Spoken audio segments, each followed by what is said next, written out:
Indiana taking on Penn State tonight. 8:30 tip. Damn it. I hate those.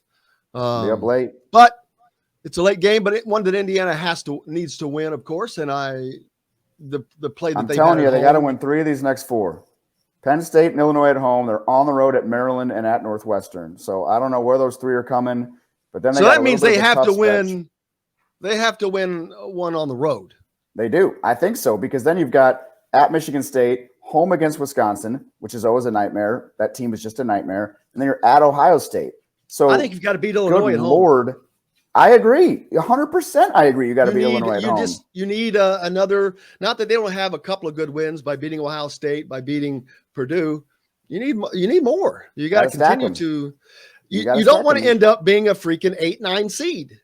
And you want to beat Wisconsin at home on February 15th too, because otherwise the at Michigan State, at Ohio State, let's be honest, that's, you're not going to be favored in those games. Now after that, you got a little bit of a stretch. Home versus Minnesota, Maryland, at Minnesota and Rutgers. Minnesota has played well. Minnesota is a team that cracks me up. They are 12th in the league, yet they're 11-5 overall. They had a great non-conference, and they've played tough. They won at Michigan.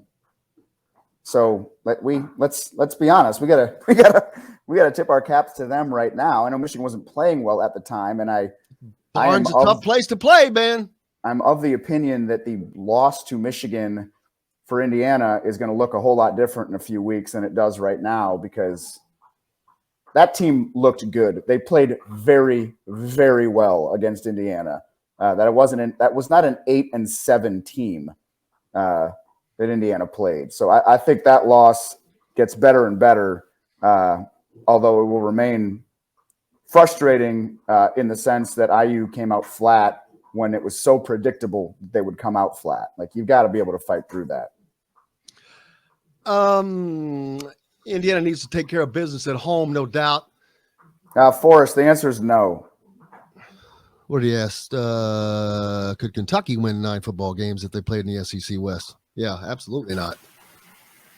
Home games that are going to be the toughest for Indiana, Wisconsin and Illinois coming in. Do they have to win both of those games?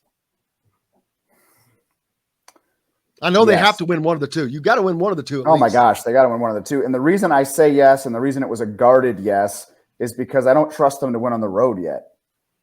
If I thought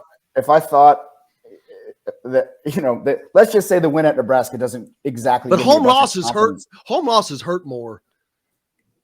I 100% agree. But if I had any confidence that this team had the ability to go get the games on the road that are gettable, I'd say, sure, you drop a game to number 11 Wisconsin at home. It's not the end of the world because you just went and beat Maryland and Northwestern on the road.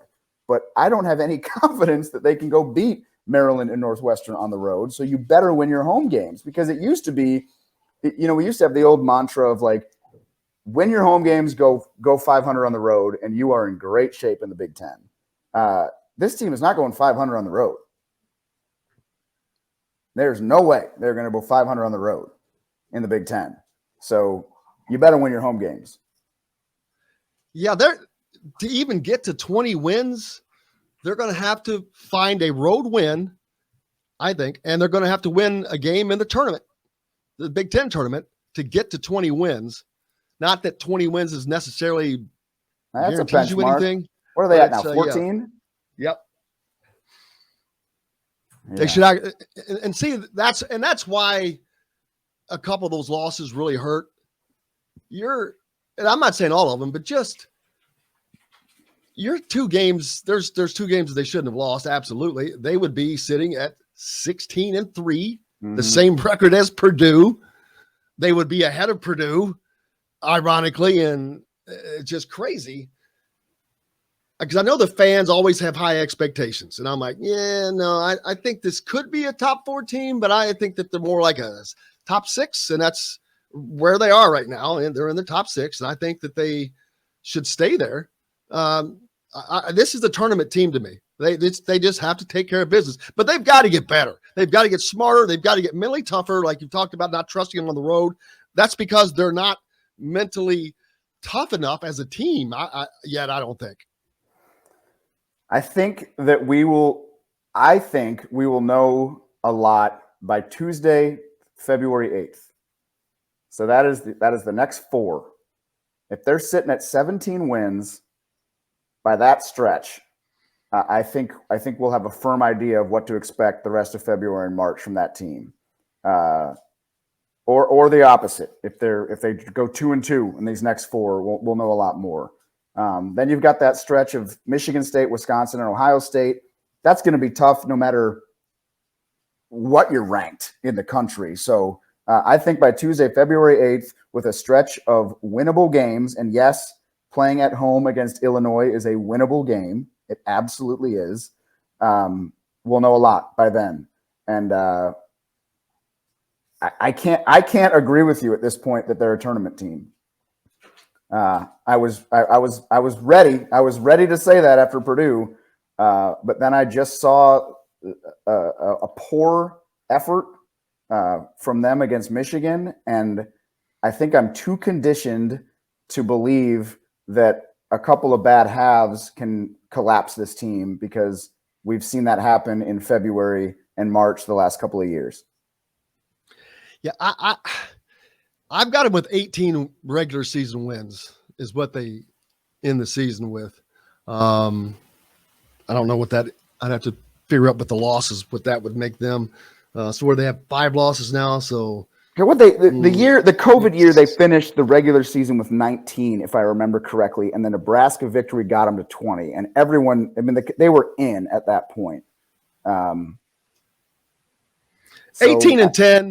18-10. If you go 18-10 and you win one game in the Big Ten tournament, there is no way that this team does not make the tournament this year. The Big Ten is strong enough that should leave them in a good enough position in the conference that doesn't look bad, and record-wise, they will have accomplished enough. But I agree. That's 8, I agree. 9 Let's not forget.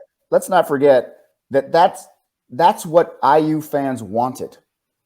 We all morph our expectations, and it's this enigma, so to speak, this living organism that you beat Purdue and it's like, oh my gosh, can we make a run at the Big Ten title? Let us not forget the goal for this team when Woodson was hired and we watched how the summer evolved was, let's just make the tournament, okay? And I think that's what we need to remind ourselves sometimes when we freak out after every loss and every win as a fan base. Every half of basketball is a referendum on the program. Like, no, you have to collectively see what's happening and remind yourself that the goal after 5 years of not being in the tournament was, okay, let's get in. And I think what you just laid out, Jim, is a path to the tournament that is very much alive and realistic.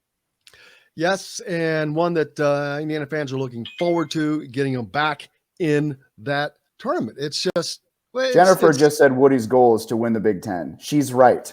She's right. It has to be. It has to be. That's not going to happen this year, and that wasn't a realistic goal this year. But take a step towards that. Get in the tournament. Absolutely, and they're on the path.